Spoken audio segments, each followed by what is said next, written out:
Hoy hablaremos acerca de las hélices de paso variable. Como vimos en el video anterior, existen dos tipos principales de hélices: las hélices de paso fijo, que a su vez se subdividen en dos, en la hélice de paso alto, que da alta eficiencia en crucero, y la hélice de paso bajo, que da eficiencia en el despegue y ascenso. Y por el otro lado tenemos las hélices de paso variable, que también se dividen en dos: las hélices de paso variable con dos posiciones disponibles, paso alto y paso bajo, y la hélice de paso variable y velocidad constante. Hoy nos vamos a enfocar en la hélice de paso variable y en estas dos subcategorías. Así que iniciemos por ver qué es una hélice de paso variable. Este tipo de hélice permite ajustar el paso, es decir, el ángulo de las palas. Esto resulta en un mayor costo de mantenimiento y peso, debido a que hay que instalar sistemas que permitan cambiar el ángulo de la pala. Sin embargo, resulta también en más eficiencia de la hélice, ya que permite mantener el ángulo de ataque cerca a su punto más eficiente, es decir, LD max, a lo largo de casi todas las fases del vuelo. Habiendo dicho esto, entonces pasemos con el primer tipo de hélice de paso variable, es decir, la hélice de paso variable con dos posiciones seleccionables disponibles: el paso bajo o fine pitch y el paso alto o coarse pitch, que son seleccionadas manualmente desde la cabina. Para poner un ejemplo, la posición de paso bajo podría tener un ángulo de 9 grados, y la posición de paso alto de 15 grados. El piloto entonces seleccionaría una de las dos posiciones de la pala dependiendo de la fase de vuelo y sus requerimientos. Así que veamos cómo se comporta este tipo de hélice a lo largo de todas las fases del vuelo y su eficiencia. Supongamos entonces que tenemos una hélice cuyo ángulo de ataque más eficiente es 6 grados y tiene dos posiciones, paso bajo de 9 grados y paso alto de 15 grados.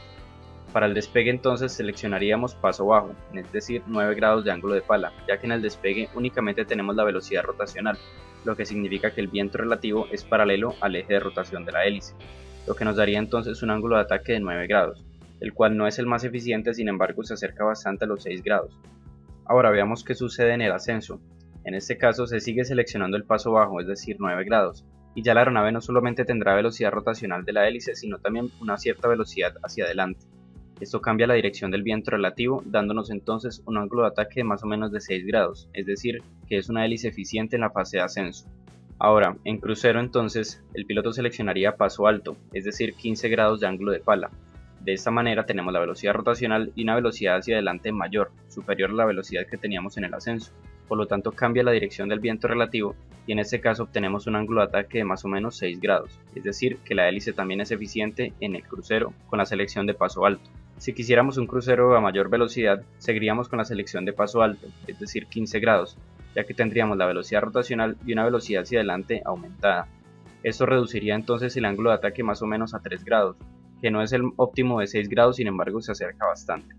Habiendo visto entonces la operación de este tipo de hélice a lo largo de todas las fases del vuelo, vamos a analizar su eficiencia. En este caso, con esta gráfica. Esta sería la gráfica que describiría este tipo de hélice. Y podríamos ubicar las diferentes fases del vuelo: el despegue, el ascenso, el crucero y el crucero a alta velocidad. A su vez también podríamos dividir esta gráfica en dos. En este caso, la sección de la izquierda corresponde a la selección de paso bajo y la sección de la derecha corresponde a la selección de paso alto de la hélice en la cabina. Como pueden ver entonces, la hélice de paso variable de dos selecciones, alto y bajo, ofrece un mayor rango de operación a LD max, es decir, con la máxima eficiencia, en comparación con la hélice de paso fijo. Sin embargo, siguen habiendo momentos donde la hélice no opera eficientemente. Ya que analizamos esta, pasemos entonces con el segundo tipo de hélice de paso variable, la cual es la hélice de paso variable y velocidad constante. Este tipo de hélice permite ajustar el ángulo de las palas automáticamente y mantener las RPM de la hélice prácticamente constantes, de esa manera obteniendo la máxima eficiencia. Sin embargo, este tipo de hélice requiere un mecanismo de control de paso de hélice más complejo, ya que no solamente hay dos posiciones, sino que es un rango completo de ángulos y es un cambio automático. Esto normalmente se realiza por medio de un propeller governor o gobernador de la hélice. Un propeller governor es un mecanismo diseñado para mantener una cierta cantidad de RPM seleccionadas por el piloto en la cabina, ajustando el ángulo de las palas, ajustando de esta manera la carga sobre la hélice.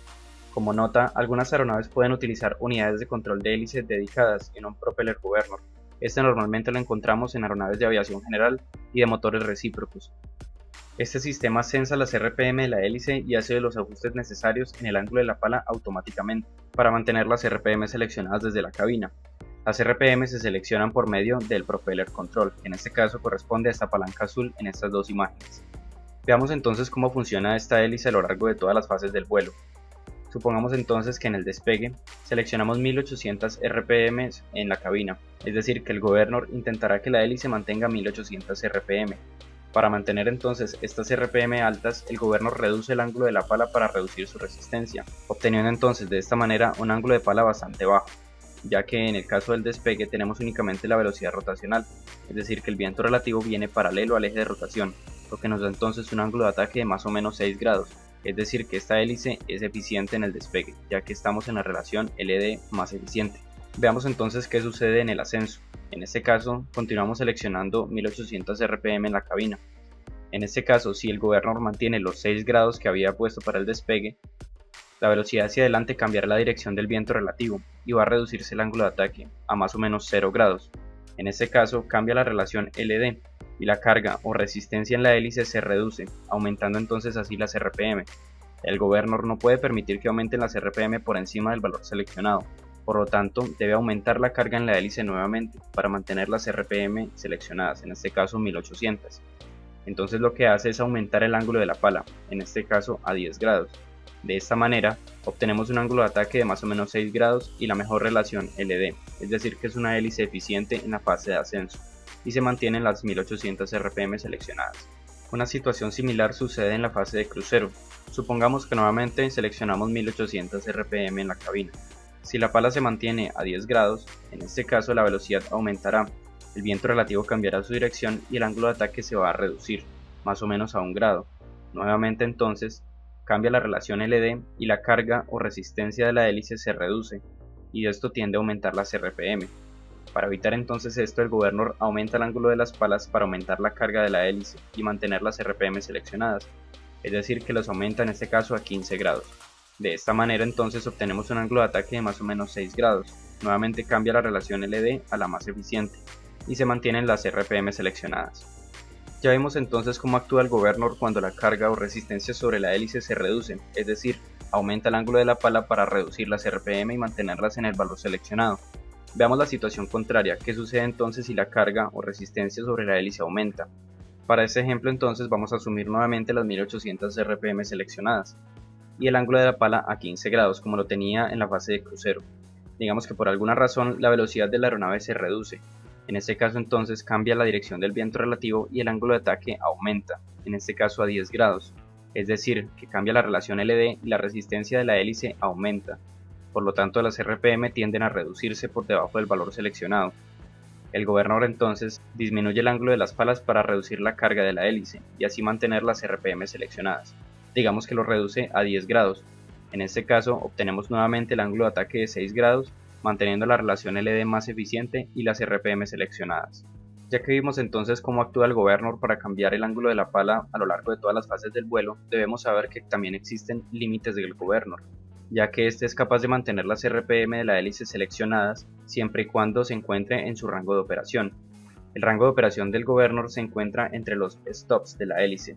Esta cuenta con dos stops, el Coarse Pitch Stop o detención de paso alto y el Fine Pitch Stop o detención de paso bajo. Vamos entonces a verlos aquí en una gráfica. Tenemos el Coarse Stop y el Fine Stop.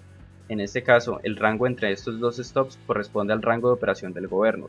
Es el rango en el cual el Governor es capaz de cambiar el ángulo de la hélice normalmente. Una vez la hélice alcanza uno de estos stops, el Governor ya no puede seguir aumentando o disminuyendo su ángulo, y se entra en una de dos condiciones, overspeed o underspeed. Veamos entonces en qué consisten estas dos condiciones, pero primero debemos ver el modo OnSpeed. Este se refiere al modo de operación del Governor en el cual es capaz de mantener las RPM seleccionadas, lo que significa que la hélice está operando dentro del rango de operación del Governor, entre los dos stops.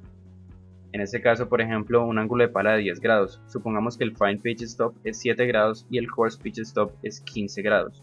En este caso, al estar dentro de estos, el Governor puede cambiar el ángulo de la pala para mantener la relación LD más eficiente, haciendo los cambios en el ángulo de la pala para mantener las RPM seleccionadas. Ya que vimos entonces este modo normal de operación, pasemos a las dos condiciones las cuales mencionamos, iniciando con el modo Overspeed o modo de sobrevelocidad. Este se refiere al modo de operación cuando la hélice alcanza el Coarse Pitch Stop. Esto significa que no puede aumentar más su ángulo ya que ha llegado a su detención de paso alto. Supongamos entonces que la detención de paso alto es 15 grados y la hélice ha alcanzado este valor. En este caso, si la velocidad de la aeronave aumenta, va a reducirse el ángulo de ataque, más o menos a 1 grado en este caso, lo que entonces cambia la relación LD y reduce la carga sobre la hélice, lo que tiende entonces a aumentar las RPM. Sin embargo, el Governor no puede aumentar más el ángulo para aumentar la carga, ya que ha alcanzado el Course Pitch Stop, y por lo tanto aumentan las RPM por encima del valor seleccionado en la cabina. En esto consiste entonces el modo Overspeed. Veamos ahora el modo contrario, es decir, el modo Underspeed, o modo de baja velocidad. Este se refiere al modo de operación cuando la hélice alcanza el Fine Pitch Stop, es decir que la hélice no puede reducir más su ángulo. En este caso digamos que el Fine Stop está en 8 grados y el Course Stop en 15 grados. La hélice entonces ha alcanzado los 8 grados del Fine Stop y en este caso si la velocidad de la aeronave se reduce, el ángulo de ataque va a aumentar y en este caso las RPM tenderán a reducirse, ya que aumenta la carga sobre la hélice debido al cambio en la relación LD.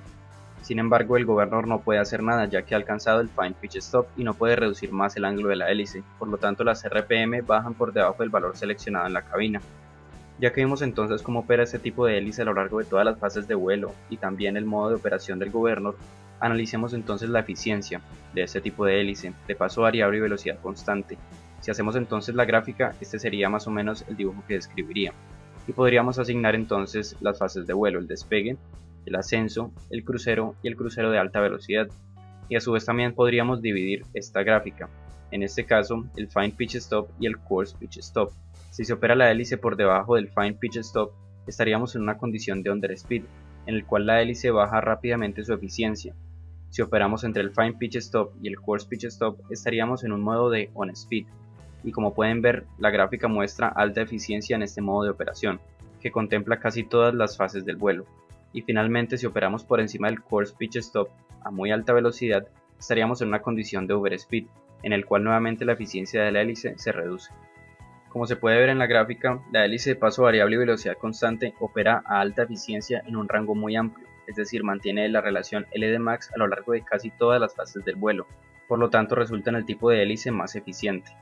Sin embargo, este tipo de hélice también cuenta con algunas condiciones problemáticas, por ejemplo en caso de una falla de motor. Cuando sucede una de estas, al reducirse la fuerza del motor que hace rotar la hélice, las RPM entonces tienden a reducirse. El Governor entonces intenta mantener las RPM seleccionadas en la cabina reduciendo el ángulo de la hélice para bajar la carga sobre la misma, hasta el punto que se alcanza el Fine Pitch Stop y entra en una condición de Underspeed. Con el motor inoperativo, el aire hace que la hélice continúe girando en paso bajo. Esto genera un torque negativo, es decir, que el motor no es el que hace girar la hélice, sino que la hélice hace girar el motor, y que a su vez esta hélice girando en paso bajo genera mucha resistencia parásita. Esta condición se conoce como windmilling.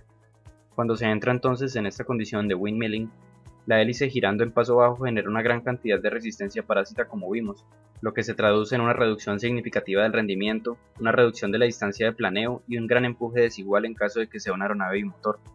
A su vez, el motor dañado continúa girando, debido al torque negativo producido por la hélice. Esto se traduce entonces en daños aún más graves al motor y un posible fuego dependiendo de qué fallo haya sufrido. Por lo tanto, la condición de windmilling definitivamente no es deseada en caso de una falla de motor en una hélice de paso variable y velocidad constante. Para resolver entonces este problema, se diseñó el modo en bandera, o feather. Este se refiere a un mecanismo que permite aumentar el ángulo de la hélice por encima del Course Pitch Stop para alcanzar un ángulo cercano a los 90 grados, como se puede ver en la imagen. En esta posición de las palas, el viento relativo tiende a detener la hélice, es decir, generar un torque cero. De esa manera no se produce un torque negativo y la hélice se detiene.